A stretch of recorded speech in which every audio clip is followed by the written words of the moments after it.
surtout en présence de notre ami Lézane Ndao, le best. Je te laisse te présenter. Lézane, 38 ans, des enfants, et on va dire entrepreneur. Hein. Entrepreneur, c'est quoi le nom de ta boutique ici? C'est Machaka Beauty. Et tu fais quoi exactement? Produits cosmétiques et salon de beauté. Quoi comme produit? Parce que tu m'avais dit c'était quoi comme produit? On a une spécialité, c'est produits coréens, pour la Machaka Beauty. Ouais. Et après on a une petite partie des stockages. Mais pourquoi produits coréens? Pourquoi il y a un tel engouement actuellement avec tout ce qui est coréen? Que ce soit même dans les films, que ce soit dans les habits, que ce soit maintenant dans les produits cosmétiques. Alors les films. Parce que attention, il est métis, mais c'est un Sénégalais. Hein.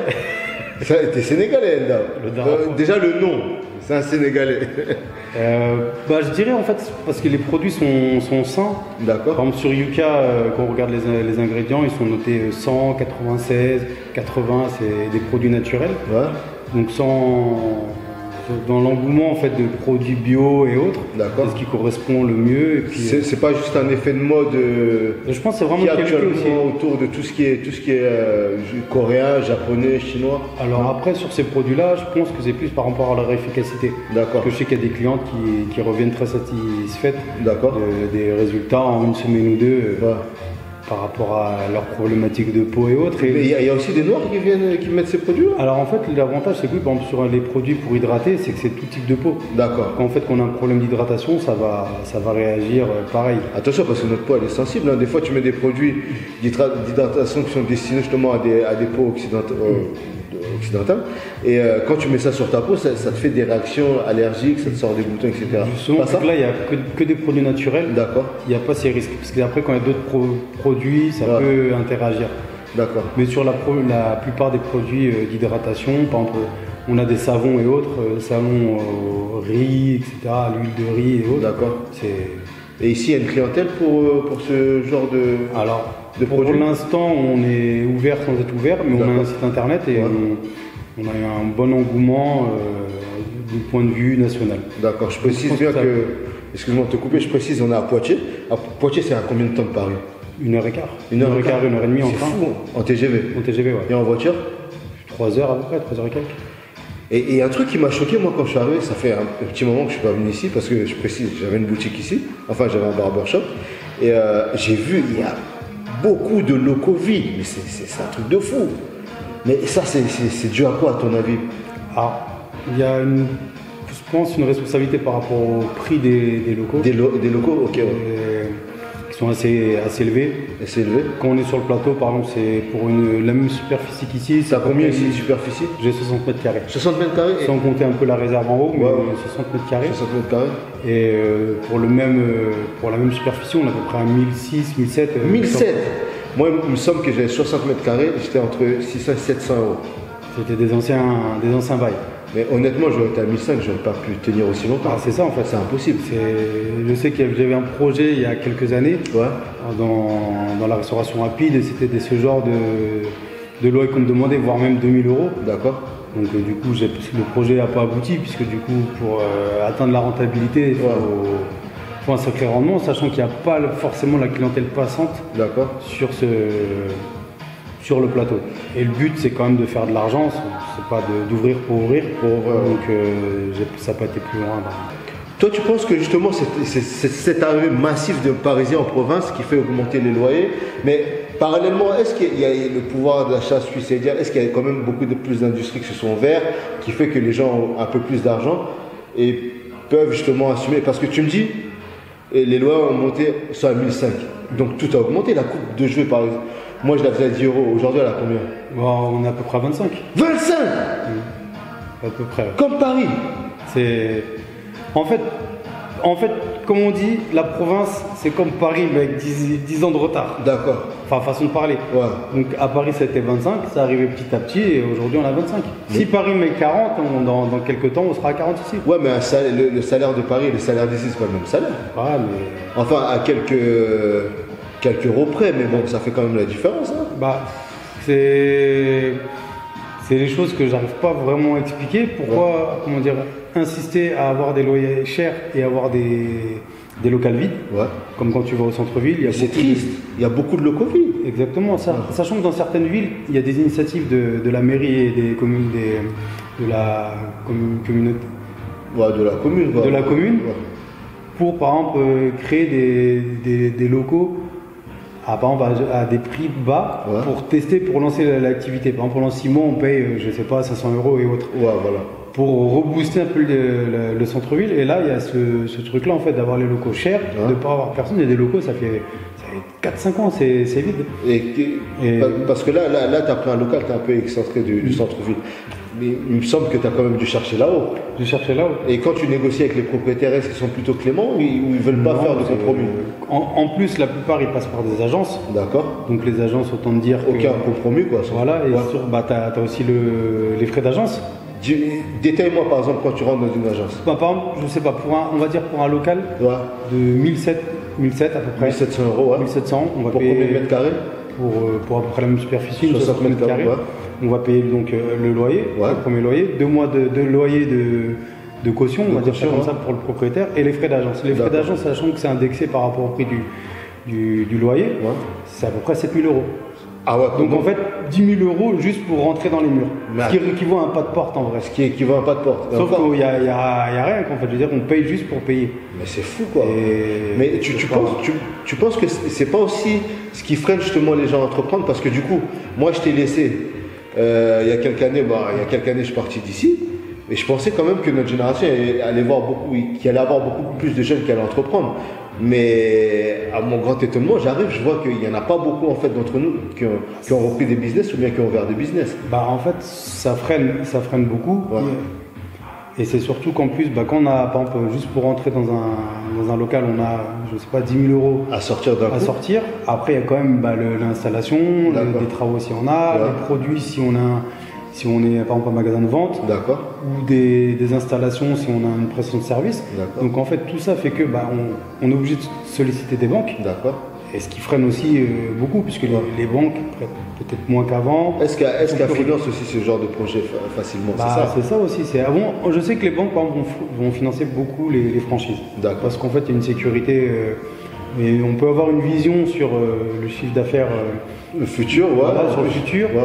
Par exemple, je sais que pour les magasins cosmétiques, pas cosmétiques, pardon, pour les produits textiles et autres, quand on est sur une franchise, on n'a pas les produits achetés. C'est la franchise qui nous envoie et qui reprend quand les saisons sont passées. Donc il n'y a pas de stock en fait. Et donc ils financent aussi, mais ça reste quand même des gros budgets, et ce qui peut freiner les plus jeunes, s'ils ont un petit apport. Mais toi, tu conseilles quoi? Tu conseilles plutôt de s'orienter vers une banque pour emprunter pour avoir son business, ou plus l'autofinancement? Ça dépend du commerce. Après, il y a des fois, on est obligé de passer par une banque. Si c'est des chiffres, par exemple, sur un restaurant ou sur par exemple, des fast-food, sur certains trucs. Si on n'a pas l'intégralité du budget, de la somme, on est obligé de se tourner vers la banque. Qui dit banque dit crédit, plus le loyer, plus machin. Ça fait qu'au débat, pour sortir une paye assez convenable, c'est compliqué. C'est-à-dire que tu démarres directement en gros avec une grosse pression. En plus de ton personnel et de la banque qui va avoir un regard sur ce que tu fais. Sur ce que tu fais. Et c'est compliqué quand même cette situation. Mais tu regrettes quand même le salariat ou pas? Oui et non, dans le sens où oui, parce qu'on a une sécurité. Par exemple, si on est salarié, on a quand même la sécurité financière. Après, on est limité dans le sens en termes de responsabilité. Et si on remarque des choses qui pourraient évoluer, en fait, on est juste salarié, donc on ne peut pas changer tout le système. Et en vrai, j'ai du mal à rester en place. Tu me connais. Non, c'est pour que les gens comprennent bien en fait que qu'il y a deux choix des fois qui s'opposent à eux. Savoir quel est le meilleur choix, est-ce que c'est de rester salarié ou bien d'être entrepreneur? Après, c'est suivant chacun en vrai, c'est suivant la personnalité. C'est comme je dis, j'aime bien dire, c'est un bon maçon ne fera pas un bon contremaître. Dans le sens, quelqu'un qui va être le meilleur maçon du monde, si on le place aux commandes d'une équipe, il peut être le plus nul des contremaîtres. Dans le sens où il y en a qui aiment certaines positions. Je connais des personnes, ils ne veulent pas avoir de responsabilité parce qu'ils n'ont pas envie d'avoir cette pression, etc. Ils font leur travail très bien, ils sont arrivés à un stade de leur vie professionnelle où ils sont en automatique. Mais être entrepreneur, parce que toi, je sais que tu as beaucoup entrepris. Tu as beaucoup ouvert de business, fermé, ouvert, fermé. Mais est-ce que c'est pas aussi une forme de précarité, l'entrepreneuriat? Ça peut l'être. Ouais. C'est vrai que des fois, il y a de toute façon, la personne qui me dit qu'il entreprend et qui n'a jamais connu la moindre difficulté, bon, c'est un autre débat. Ouais, mais c'est vrai que sur YouTube, ouais, voilà, sur YouTube, j'ai investi 1 euro, j'ai récupéré 1 million. Mais après, c'est vrai que ça peut être compliqué dans la vie personnelle parce que on va avoir quand un truc ne marche pas comme on veut ou autre. On va avoir on a des responsabilités dans la vie personnelle. Mais tu gères ça comment, par exemple, avec ta femme, ou si tu as je sais pas, tu as des charges à payer, tu as ton loyer quand même de la maison, tu gères comment? Tu l'expliques, à comprendre? On fait passer il y a des priorités qui sont. Mais s'il n'y a pas d'argent qui rentre, tu fais comment? On en trouve. Dans le sens où tu penses que quand même le choix de la compagne ou du compagnon pour les femmes, c'est important à ce moment-là? Je pense. Je pense qu'une personne, que ça soit pour un homme ou une femme, s'il n'est pas préparé à la difficulté, ça peut être compliqué. Parce qu'il y a des personnes, elles vont rester toute leur vie ensemble parce qu'elles n'auront jamais connu de difficulté. C'est vrai ça?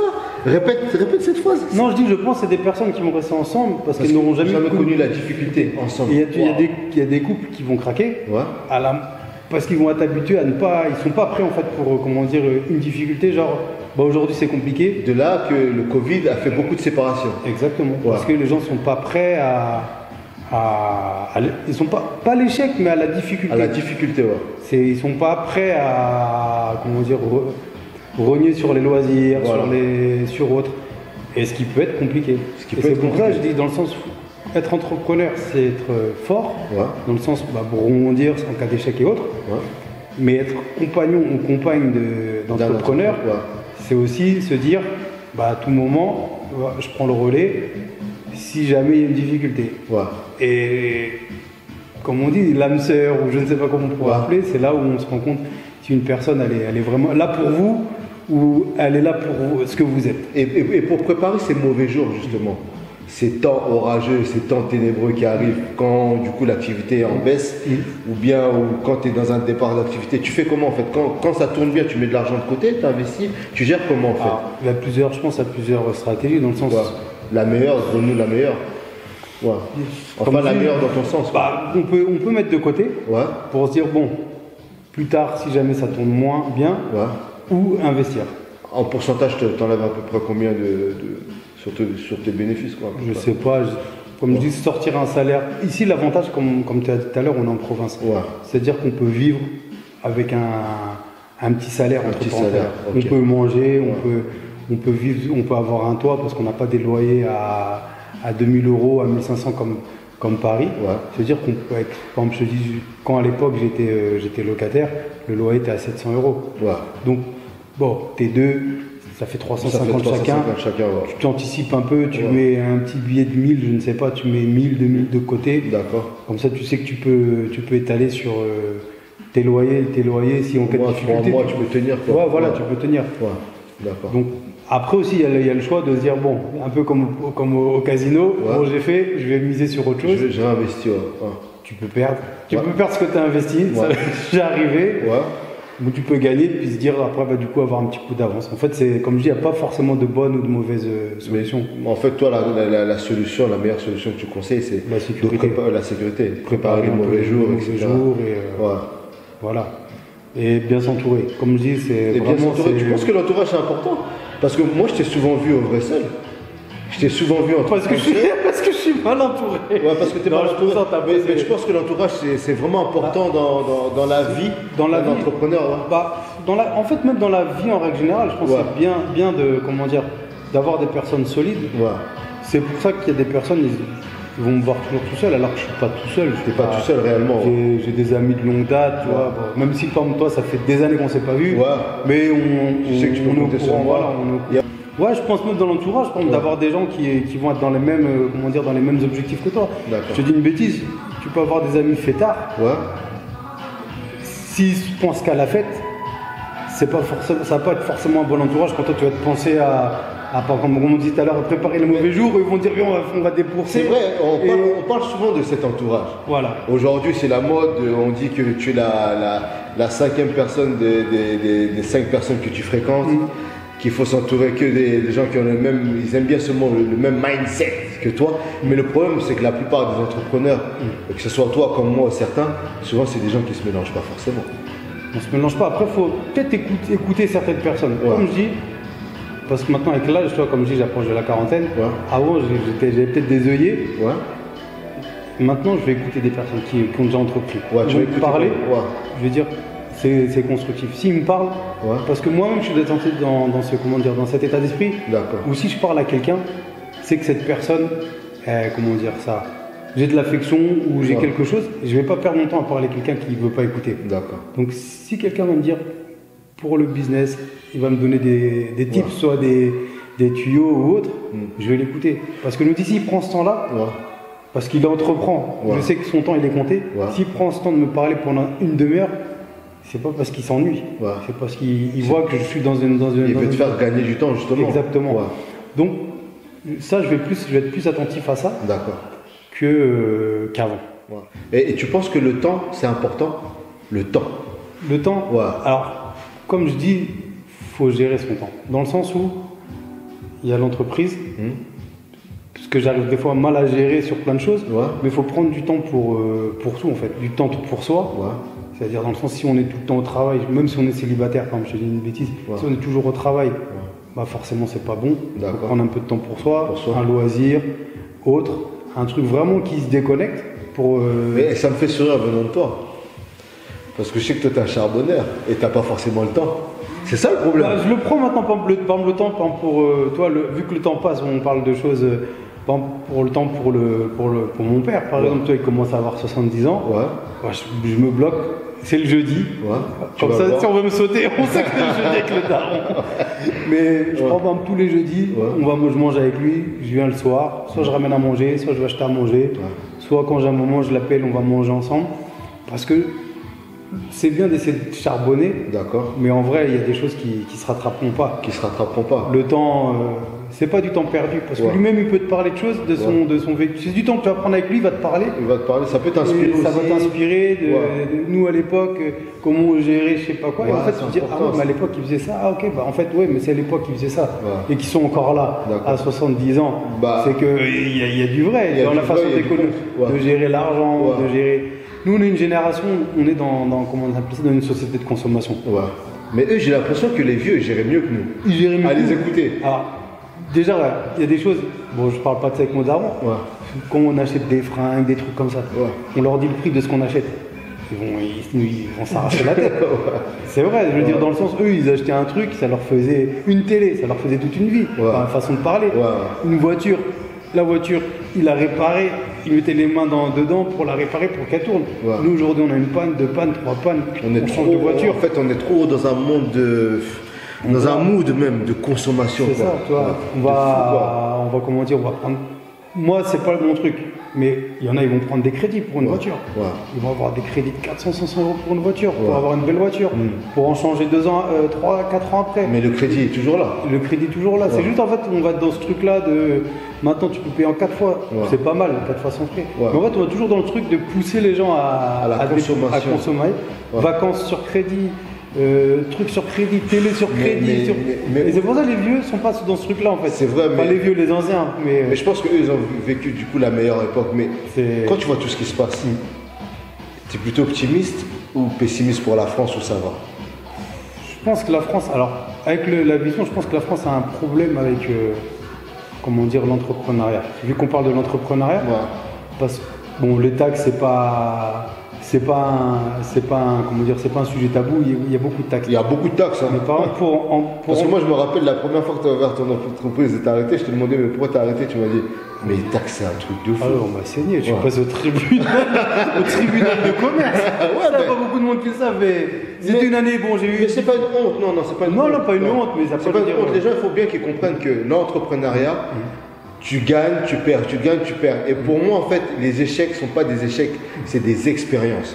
Parce que les erreurs que tu as commises avant, je suis sûr à 200%, tu ne les feras pas maintenant. Tu sauras gérer ça autrement. Quand l'État me dit de payer, je paye. Tu vois? Parce que je sais qu'il te rattrape toujours. Voilà. C'est des choses, on apprend sur le terrain. On apprend sur le terrain, mais moi, je voulais vraiment avoir ton ressenti. Parce que vu que ça fait longtemps que tu es dedans, pour toi, quel est ton ressenti? On va où là? pense que c'est compliqué. Je pense, par exemple, tu vois là, avant d'ouvrir, j'ai fait 1 million d'allers-retours dans les administrations. Il manque ce papier, patati, patata. Donc déjà, ça peut décourager beaucoup de monde. Celui-là qui est pas prêt pour le monde administratif français, il peut se décourager. J'ai été par exemple 30 fois au tribunal de commerce pour des extraits de cabis, machin, comment on appelle ça, à la chambre des commerces. Après, ça, tu peux gagner un peu de temps en prenant un comptable. Ouais, voilà, mais je veux dire, pour des trucs, normalement c'est gratuit. Ouais, normalement, tu peux le faire, ça doit être accessible. Pour l'embauche aussi, c'est compliqué. Par exemple, là, concrètement, j'ai besoin de recruter quelqu'un. Je m'interroge. Est-ce que je recrute quelqu'un ou pas? Je sais que j'ai obligé, mais déjà, je sais que si je recrute quelqu'un, tu as tant de charges qui vont suivre. Une personne au SMIC, aujourd'hui, ça coûte à peu près 2000 € à un patron. Et elle va toucher, et encore, ils ont fait un truc pour alléger les charges, mais lui va récupérer quoi, 1003, 1004. Donc en gros, il y a 600 qui partent. Il y a 600, 700 qui partent. Voilà, donc déjà, c'est une pression qu'on se met, c'est une responsabilité, une pression de se dire, bon, bah, j'ai un salarié, je peux pas lui dire, bon, ce mois-ci, c'est chaud, t'es pas payé. Donc soit on se dit, bon, bah, nous, on se paye pas et on paye le salarié. Mais c'est compliqué. C'est pour ça que je dis. Donc t'es quoi? T'es plutôt optimiste ou pessimiste? Franchement, moi, comme je disais tout à l'heure, je suis optimiste dans le sens. D'une manière ou d'une autre, ça va tourner. Ça va tourner. Il y a toujours un truc, on va toujours trouver un truc pour faire tourner, quitte à rebondir. J'ai un local aujourd'hui, c'est vraiment dans le pire des cas. Je suis une boutique cosmétique et un salon de beauté, ça marche pas. Tu prends un truc. Mais toujours en France. L'Afrique, toi qui es sénégalais, ça t'inspire pas plus? Alors moi, j'ai pas d'attache entre parenthèses parce que la famille, je la connais pas là-bas. Après, c'est vrai qu'il y a des pays qui m'attirent dans le sens pour entreprendre qui serait peut-être plus facile. Comme quoi? Comme quel pays? Moi, par exemple, je sais que on m'avait parlé de la Thaïlande, entreprendre. Alors c'est vrai ou pas? L'Afrique, j'aimerais bien faire des trucs en Afrique. Mais tu as fait presque 1 an en Afrique du Sud, J'avais fait 1 mois et quelques. Un mois, c'était pas 1 an? Non. J'avais pensé que tu étais parti une pige, moi. C'est que je t'ai manqué beaucoup. Tu étais au salon même à cette époque? J'étais au salon. Et après, ce qui dit aussi ouvrir un truc à l'extérieur, dit à un moment donné une coupure avec la France. Donc moi, j'ai mes enfants ici, j'ai de la famille ici. Donc c'est un cap différent en fait de se dire. Tu es vraiment attaché en fait à ce pays, quoi. Attaché. Après, c'est oui et non. C'est dans le sens où il suffit que je parte et que je vois que c'est mieux ailleurs. Parce que tu as quand même constaté que, surtout dans notre génération, il y a une grosse vague qui commence à faire un retour en Afrique massif. Exactement. Investir là-bas. En fait, les mêmes choses qu'on faisait ici, ils les font là-bas. Et du coup, en Afrique, il y a moins de charges, il y a moins de discrimination aussi. Parce que tu as beau être clair de peau, je sais que tu as souvent été discriminé de toute façon dans les deux côtés. Mais bon. De toute façon, c'est comme. Alors le métissage, c'est compliqué. Sans rentrer dans les longs débats, on n'est jamais blanc, on n'est jamais noir. Et en plus, je suis tatoué, donc les gens ne savaient pas ce que j'étais, si j'étais latino ou pas. Donc, dans tous les cas, de toute façon, quand on va vouloir te discriminer, on va trouver un moyen de le faire. T'es trop ceci, t'es trop cela, t'es trop. De toute façon, les gens, quand ils te mettent dans une catégorie, t'as pas le temps de parler, t'es déjà dans la catégorie. Donc après, au-delà de ça, je passe outre. Mais toi, ce retour justement massif en Afrique, t'en penses quoi? Moi, je trouve que c'est une bonne chose, dans le sens où quand c'est bien fait, et quand c'est fait sans faire politique, quand c'est fait pour l'intérêt du peuple, moi, je dis comme ça, c'est une bonne chose. Ça permet de comment dire, un peu casser comment on appelle ça, ce monopole de certaines grandes chaînes ou grande industrie qui est là-bas. Par des jeunes entrepreneurs, de proposer des choses. J'avais un ami qui a fait par exemple une crêperie, mais façon française en Guinée. En Guinée. Ça marche. Aux dernières nouvelles, ça marchait. Il a fait façon comme en France en fait. Tu vois les photos. Il m'a montré. Il était même sous vidéo. On était sur Paris. Il était en visio, en direct, en caméra direct. Et il l'a fait façon européenne. Et il n'est pas revenu ici en France. Alors lui, il était entre les deux, parce qu'il avait quelqu'un qui gérait là-bas, mais dans le sens, ça apportait une plus-value que de dire on va faire un truc rapide. En fait, je pense qu'il faut donner des services premium aux Africains. Pas leur dire un truc vite fait, ou mettre deux trucs en tôle, façon de parler, sans préjugés ou autre, parce que ça marche. Ça marche, je veux dire, investir vraiment, proposer des trucs de qualité où les gens se sentent bien. D'accord. où on gagne notre argent, parce que c'est le but d'un entrepreneur, mais on ne vole pas la personne. D'accord. Et un peu rehausser un peu le niveau, et puis en fait, tu crées de l'emploi aussi, mine de rien, tu crées de l'emploi quand tu fais une grosse chaîne, quand tu fais un gros établissement. Bah, tu vas employer des gens, tu vas les payer, donc du coup je pense que c'est bénéfique. D'accord. Après ça reste que ma vision des choses, je ne suis pas sur le terrain. Et franchement, merci de nous avoir accueillis, c'était super. C'était pas très long. Je voulais te poser une question parce que toi je sais que tu es branché mode de ouf, je sais que tu es fort. L'une de tes montres préférées c'est laquelle? Montre. Ouais. Alors bizarrement moi j'aime bien Casio. T'aimes bien Casio? Ça peut surprendre parce que c'est indestructible, c'est abordable. D'accord. Ils proposent maintenant des modèles, on va dire haut de gamme. D'accord. Et je sais qu'à un moment donné j'étais sponsorisé par eux aussi, si vous regardez. Mais c'est vrai que c'est mes montres de tous les jours, ça va être Casio. D'accord. Et dans le luxe? Dans le luxe, honnêtement, j'ai pas encore de montre vraiment de luxe. J'ai pas de montre de luxe. Je suis pas, non, mais pas forcément que tu as, mais que tu aimes. Je sais pas, je dirais alors. Peut-être pas Rolex parce que c'est le truc que tout le monde achète quand ils ont un peu d'argent. Audemars Piguet c'est pas mal. Audemars Piguet, si Dieu veut un jour. Et au niveau prêt-à-porter? Ah, prêt-à-porter. Ta marque de prêt-à-porter que tu kiffes quoi? En ce moment, Louis Vuitton est bien revenu avec le feu Virgil Abloh. Virgil comment? Virgil Abloh, le gars de Off-White. Ah oui, qui est décédé. Qui est décédé et je trouve qu'il a bien su redonner un coup de jeune à la marque. Et pour l'instant, c'est une marque que j'aime. Parmi tant d'autres, mais... D'accord. T'as un mot à passer aux gens ou... Le mot que je pourrais passer, c'est si vous avez le bon entourage, on va revenir au même. Foncez, si vous êtes sûr de être épaulé, foncez, et plutôt que d'avoir des regrets quand vous aurez plus l'âge d'entreprendre. Pourquoi tu penses qu'il y a un âge d'entreprendre? Tu as oublié que le feu fondateur de KFC, il a entrepris, enfin il est devenu riche à plus de 80 ans quand même. Voilà, après peut-être l'énergie, on va peut-être parler d'énergie. Tant que vous avez l'énergie. Tant que vous avez l'énergie, vous avez des idées, il n'y a aucune mauvaise idée. Il y a des gens qui vendent des trucs invraisemblables et ça marche. D'accord. Et foncez. Merci Ndao. De rien. Un plaisir.